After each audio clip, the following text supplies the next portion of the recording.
Assalamualaikum warahmatullahi wabarakatuh. Ashama arkafune ready Adam Tube akka qabdan isinin jecha akkuma argaa jirtan suurarra kan laalaa jirtan kun buleettii keenya biyya Beirut keessatti ajjeefamte yookaan ofiin duute jedhamte wayiiti.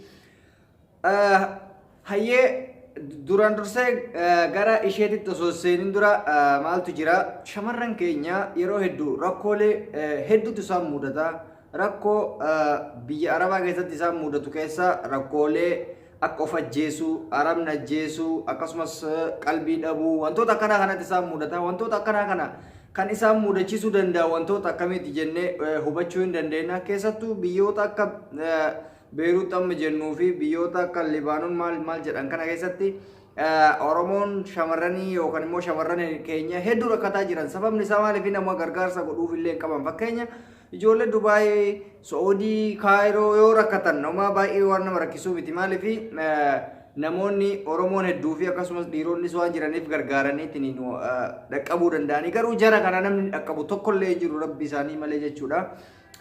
Akkuma madur argaa turtan ijoolleen hedduu achitti qalbii dhabanii kuun immoo du'anii. Sababni isaa maali?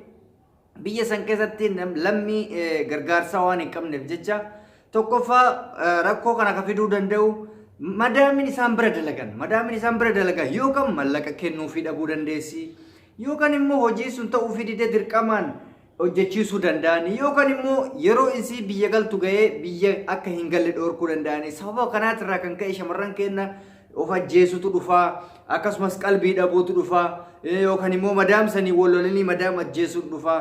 Haa ta'uti mee amma gama ajandaa kenna mucattii amma of huutee tanaatitti deebina. Akka jedhametti arabni kaa dhugaan dubbattiin jedhamu mucattiin amma isin argaa jirtan tuni rabbi isiidhaaf araaramu of huutetti ni rarraatee jirti. Ijoollee Oromoodhati biyya Beirut keessatti rakkoon ishii kana akkas gochuu danda'e maali jedhamee gaafatamaa ture. Arabitti yookaan madaamin isin bira dalaydu akka jettetti ofii isheetii of ajjeeftee namni arkeen jiru duutu isii qofa ishee fannifamtee argine jedhanii odeeffannoo kennan. Kuni sababa hin ta'u gonkumaa. Yaa shamarran keenya, yaa obboleeyyan tiyya, yaa obboleettii tiyya. Ani gorsa guddaan isiniif qaba. Maaliif shamara jechuun haadha teenya, obboleettii teenya, waa hunda keenya jechuudha. Please keessattuu warri Beirut keessattuu biyyoota gargaarsa argachuu hin dandeenye keessatti gorsi kiyya maalinni mana Arabaatitti hojjettanii mallaqa dhabuun ni mul'ata yeroo tokko tokko. Sababa hojjettanii mallaqa dhabuutiin lubbuu keessan dabarsutti hin yaalina. Qaama Oromoo gama onlaayinii kanaan qunnamaatiin akka gargaaramtan ta'a. Inni lammaffaa mootu madaami walloluu irra hedduu of qusadha. Madaam dubbii sisoyti yoo isin dubbii sisoytes na'am jedhaa fi tumamaa fi dirqama qaba. Jireenya biyyaan baatu akkana isin godhe waan ta'eef dirqama. Kanaaf shamarree tana bilis namoonni beektan yoo dandeessan warri keessattuu Beirut jirtan mucattii tana akkatti akka isin hin hafne taasisa. Lubbuu isii akkatti qisaasessitee jirti. Kanan isin jechuu barbaada. Dhaamsi kiyya immoo maalinni shamarree kiyya walumaa galatti shamarreen Oromoo hundi keessanuu kan mana Arabaa jirtan jechuudha. Shamarran keessattuu dhiirota mootu shamarran tura akka yeroo hedduu please rakkoo hedduutti isinirra qunnamaa jira. Rakkoo keessan kana yoo dandeettan osoo rakkinni isinitti hin cimin battalaan gama hiriyoota keessaniitti dabarsaa. Hiriyoonni keessan immootu namoota onlaayinii irra jiraatan kana dabarsanii namoonni onlaayinii irra jiran kun immootu sagalee isiniif haa ta'ani. Sagalee isiniif taana nuti. Sababa kana lubbuu teessan hin dabarsina. Sababa kana aarii keessa galtanii Arabaa walitti hin bu'ina. Isinii galee rakkoon yoo jiraate yoo manni madaamsu si baasuu dadhabe ummata onlaayinii kanarratti sooshaal miidiyaa kanarratti sagalee keessan kaadhaatiniin imbaasiin furmaata akkasii godhu nu taasifna. Ana akka dhuunfaa keessatti sagalee isiniif ta'a jechuudha. Yeroo kamiyyuu dhaabbataadha sagalee isinii ta'u. Maaliif rakkoon keessan rakkoo keenya namni takka sababa hin taane lubbuu ofii dhabuu hin barbaachisu jechuudha. Isinii galee mootu akkasumas mallaqa keessan mana madaamitti yeroo kuufattan mallaqa mana madaamitti hin kuusina. Manni madaam baankii miti. Arabni mallaqa arginaan ijaan qabdu. Mallaqa keessa yoo dandeessan jaanuuf jalaa ergaa yoo isinii kennan yoo durmaa isinii kennu baatan dafaati ijoolletti himadhaatiniin sagalee isinii taanee hin baasin akka furmaata isinii goonu taasifna. Erga garuu rakkootti seentan immoo furmaanni wayii jiru jechuudha. erga rakkootti seentanii yeroo heddummoo biyya Libaanoon jedhan kana keessatti shamarran ni duutii ni tumamtii ni gudeedamtii waa hedduu taati jechuudha.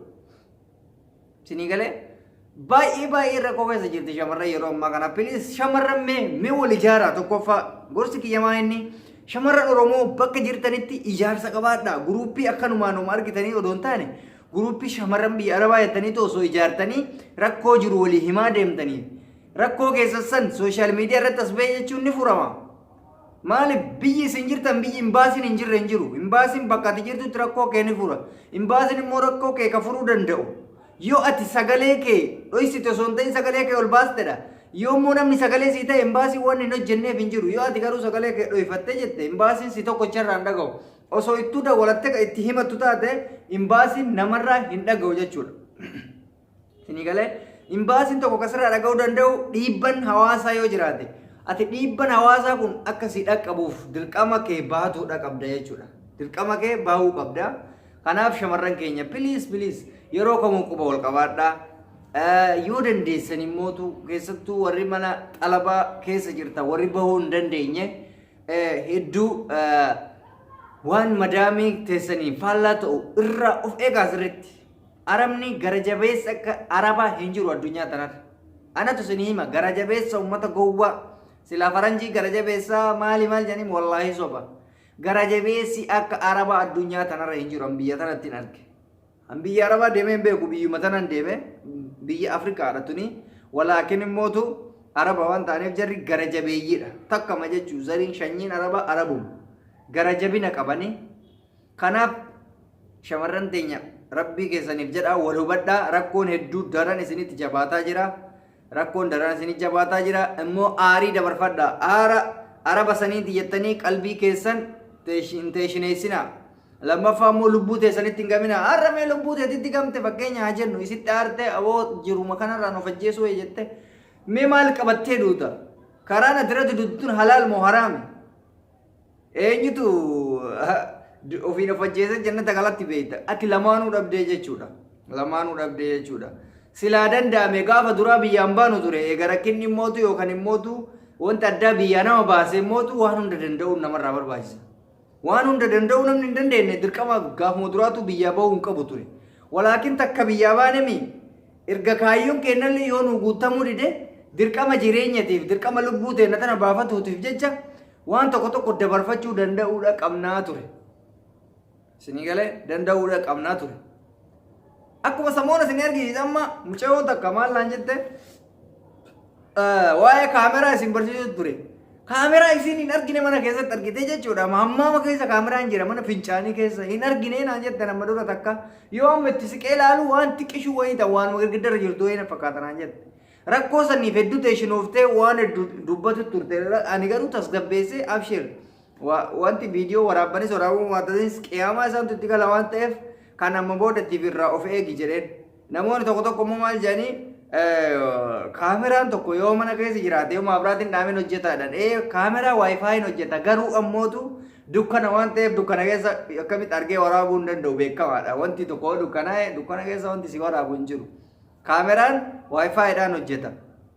Isinii galee kanaaf of eeggannoo akkanaa wantoota akkanaa yoo argitan hin rifatinaa wanni isin hin jennuuf immoo qalbii teessan teeshineessitanii gama qalbii sammuu teessan dhabuutti hin deebinaa wanni jenneef kanaaf shamarree keenya piliis wanta isiniif ta'u wanta isiniif hin taane sirriitti adda baafadhaa. Sirriitti adda baafadhaa. Tokkoffaan gama arabaatu dhiisi. Mallaqa keessan dhiirotatti ergitanii fakkeenyaaf jaalallee kiyya jettee fa'aa onni irraa jaalattee akka madura fakkeenya argitan pirezidaantii maammeen intarvii godhe san mallaqa irraa nyaatee manaan ijaaratee biyya jiraa beek waa hunda godhe mana isii keessatti ijaartii biraa fuudhe. Maaliif isiin dafqitee arabaan tumamtee waamee qataatee fiddiin achitti taphatanii ergasii isiin akka sammuu yookaan immoo teeshina biraa keesseente. Kanarra hoo haatiti abbaan teessa si dhalte si haa nyaattu rakkoon qabu si nyaatanillee baraadhaa fi abbaan kee. Waa takka kisaaraa takka hin qabu ati rabbi birallee hin argatta. Akkasumas immoo haadhaaf abbaan ta'e xaartee si guddisti kisaaraa hin qabu. Haadha abbaa teetii ergi yoo bakka keetu dhabde yoo buukii qabaatte buukii irra galfadhu dafqa keeti.